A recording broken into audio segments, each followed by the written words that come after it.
Hey guys, welcome back to Embers and Ash. My name's Ashley, if you didn't know. And today I'm responding to all of your assumptions about me. I've been wanting to do this video for a while. I think it's so fun. And we recently just hit 20,000 subscribers on YouTube, so I thought, let's celebrate with this video. So yeah, I asked you guys on Instagram and on the community page all your assumptions about me, so let's get into them. I'm gonna start with Instagram. Okay, very first one. Being a mom came naturally to you. I guess so. Well, I don't know if it came naturally because I did so much research. Like, before even getting pregnant, was looking up all the things about babies because it scared me so much. Like, there's a whole world that I just didn't know about, and there's so many different opinions on like ways to do things. So I researched things so much before having Rook, and I think that helped me be more of a natural at it when really I was just informed, so maybe I'm not a natural. Don't mean this in a bad way, but you have to be in control. Feeling a little called out. Yeah, I don't know what to say except yes, it's something that I try and monitor, and I try and hold myself back a lot when I know it's not my place to be in control. But for sure, like, I just like things being done the way they're supposed to be done. I'm very much like a rule follower. I love instruction lists. So if someone isn't doing things the way that they're supposed to be done, I feel like I need to take control and like make sure they're done that way, you know? So that's definitely not my best character trait. You only do YouTube for the money. That is hilarious. Kind of, yeah. In the sense of, if I didn't get paid at all for this, I probably wouldn't be doing it, you know? Like, this takes a lot of time and energy and effort and takes time away from my son. So yeah, if I wasn't getting paid, I wouldn't do it. That being said, I'm not here just to make the most amount of money possible, because if I was, I feel like my page would be very different. But yeah, I'm here to create a community of women, and I really do love the work, and I love you guys and being able to share my minimalism journey through motherhood. But I definitely wouldn't be doing it as like full force if there wasn't monetary compensation, you know? Maybe I would still be doing it, but just not as much, because like I said, it's a lot of time and effort. You're practicing family. Oh, what is family? Oh, fertility awareness method. How did I forget that? It's been so long. Because it's also called family planning. That's why I thought the F was for family. You're practicing fertility awareness method postpartum. Yes. So I just got my period back this week, so I need to re-enter that world. I have my lady comp. I need to put new batteries in it and get it set up. But yeah, that's the birth control we use. We used it prior to Rook, and it helped us conceive Rook.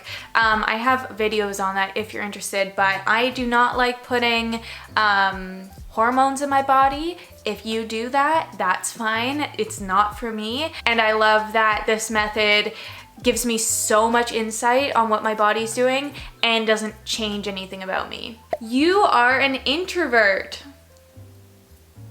I don't know how to answer this one, because I feel like the pandemic has changed things a lot, and I don't know where I stand on social interactions. Years ago, I would definitely say I was not an introvert, but being stuck at home has made me a homebody.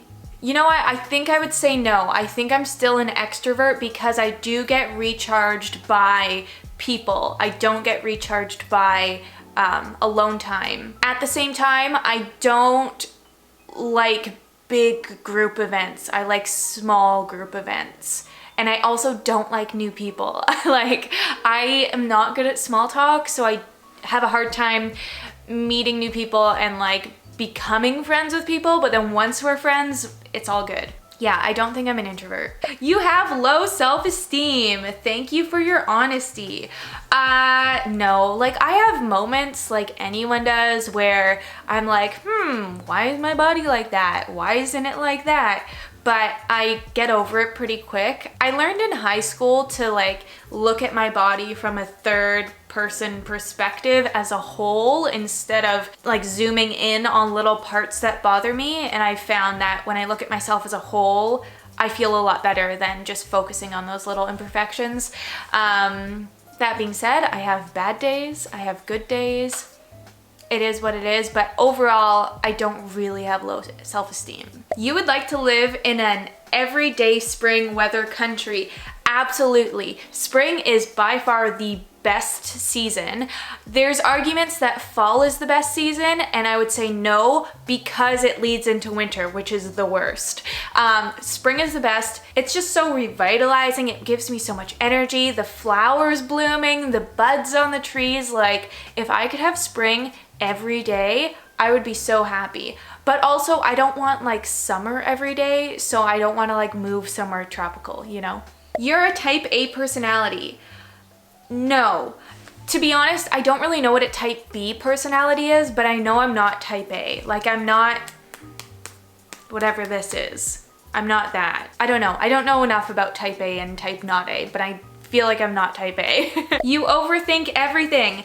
Absolutely. That is my brand. That is who I am. I'm an overthinker. Sometimes it comes in handy. Most of the time, it's the worst thing I can do for myself. I am very much like a security person. I like to feel secure.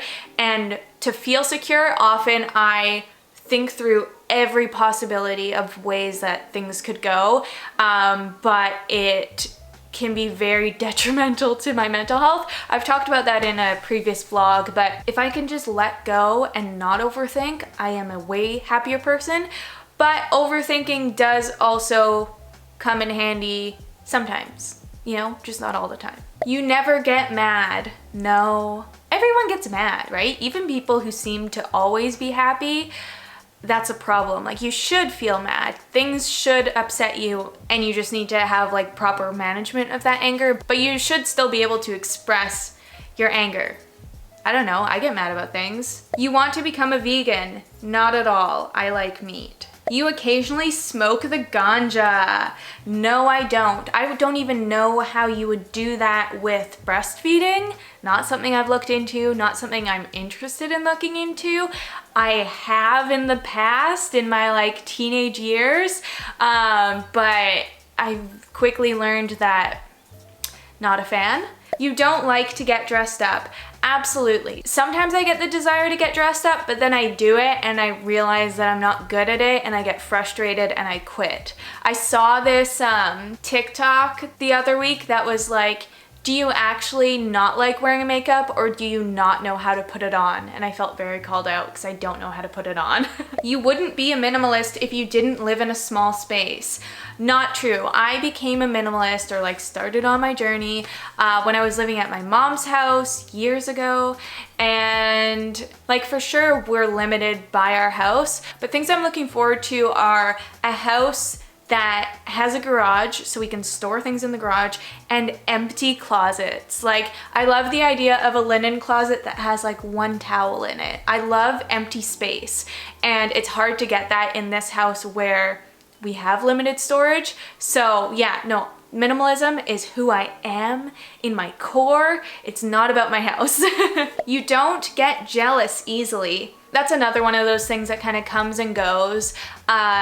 Especially during lockdown, I really struggled with jealousy because, you know, they always say like people who are jealous are just not happy with their own lives.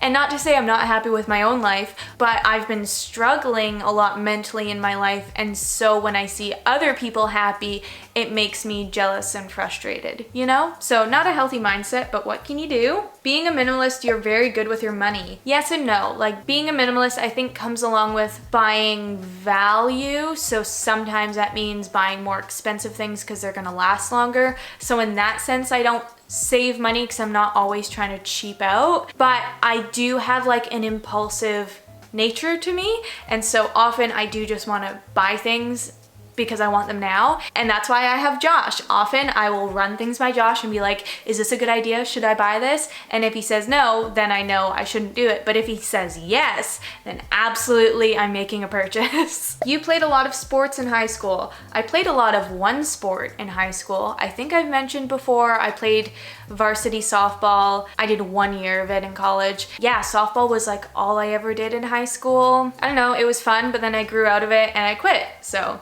You're always calm and collected. No, I'm often uptight and stressed out. You didn't want to have kids before you met your husband. Half yes. So when Josh and I started dating, we both didn't know if we wanted kids, but I also knew at the time that that mindset could very easily change, and it was just because I was young that the thought of kids was like so not something I wanted. I was 19 when we started dating, which I know isn't that young for kids for some people, but for me, like, I was nowhere ready for that. Yeah, but then as the years went on, Josh and I decided we wanted kids, and here we are. You wish you were using your university degree.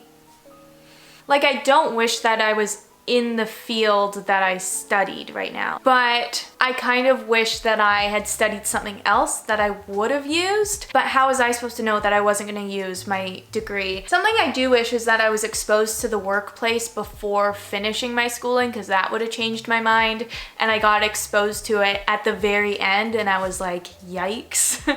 And I also feel a little guilty because my mom paid for my education, and I just feel bad that I'm not using it. But there's also still so much value in just going to college anyways. There's a lot of life lessons learned, so I don't know. And you don't want to live in regret of your past. You want 2 more kids. I don't know exactly how many more kids I want. Previously, I've told people I want 4 kids, and maybe I'm kind of thinking 3 right now. It really depends on our living situation. I can't see us having 4 children in this house. Like, absolutely, that can't happen. Like, 2 babies and 2 toddlers, fine, but teenagers, like 4 teenagers in this house? Oh my gosh, that would be a nightmare. You majored in English literature?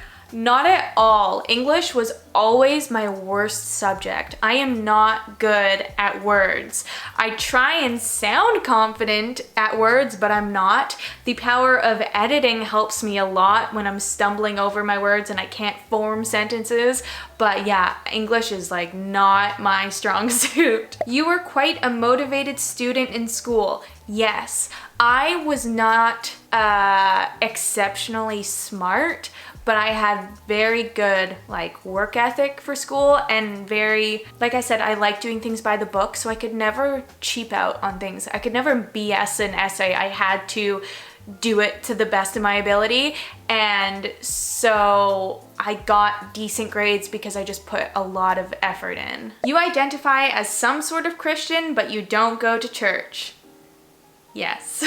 You don't pick up Rook every time he cries. Yeah, sometimes you can't. Sometimes I'm on the toilet. Sometimes I just ate spicy wings. Sometimes I just can't. Sometimes I choose not to just in case he figures it out on his own, you know? So, and I think that's fine. Okay, that is all of Instagram. Let's move on to YouTube comments. You grew up very religious. I grew up religious, not very religious, nothing crazy. We went to church for a period of time. We didn't go to church for a period of time. We went back to church for a period of time. Nothing special. I'm assuming you don't want more kids without a bigger house. So yeah, I feel like I can have another kid in this house, no problem. Even like a third, but if we were having a third kid still living here, I would definitely want to move, like be ready to get out of this house. Because again, small kids in a small house is fine, but once they get older, like that is too much. And I know everyone's situation is different. Other places of the world, it's normal to live in a small house, but if I can choose not to, that would be best. Assuming you got married and had kids young, it really depends who you ask. I got married at 23 and had Rook at 25, which some people think is really young, some people think is normal. Josh was 27 when we got married, so he was definitely not young. I'm assuming you and Rachel are spoiled by your parents growing up. I feel like the word spoiled is very relative because we didn't have a lot of money growing up, so it's not like we had very extravagant things, but I was definitely more spoiled than Rachel, and I think that's just a youngest child kind of thing. I'm assuming you're a people pleaser. Not at all. I do not care what people think, and I often offend people because I don't want to please them. Oops. You're an Enneagram type 9? No, where the heck did you get that from? Not at all. Well, okay, I'm a type 8, so maybe you've seen some 9 wing out of me. If you don't know what the Enneagram types are, type 9 is a peacekeeper. I do not care about the peace. Let's get rid of the peace, start a war. Not just to start a war, but I like addressing issues and solving problems instead of sweeping them under the rug. A type 8 is very much like blunt force. Blunt is like the perfect word for it. I can be very aggressive and just very forward, no filter, that kind of thing. Okay, last one. I definitely thought you were way more hipster, but yeah, just a down-to-earth mom and human. I don't know what that means. What is a hipster really? I thought I knew what a hipster was, but now I don't know because I feel like the term hipster is actually outdated now. Like I feel like that's a word millennials use, but not the Gen Zs. What are hipsters? Tryhards? Trying to be cooler than they are? All I know about hipsters is like knowing things before they were cool, right? That's the quote. I don't know, whatever. Thanks. That was a compliment, I think. Okay, that's all the assumptions about me. I hope you enjoyed this and got some more insight into my life. I thought it was really fun. It's interesting hearing how you perceive me. Yeah, anyways, thank you guys so much for watching. Thank you so much for 20,000 subscribers. Yeah, anyways, thank you guys again, and I'll catch you in the next one. Bye.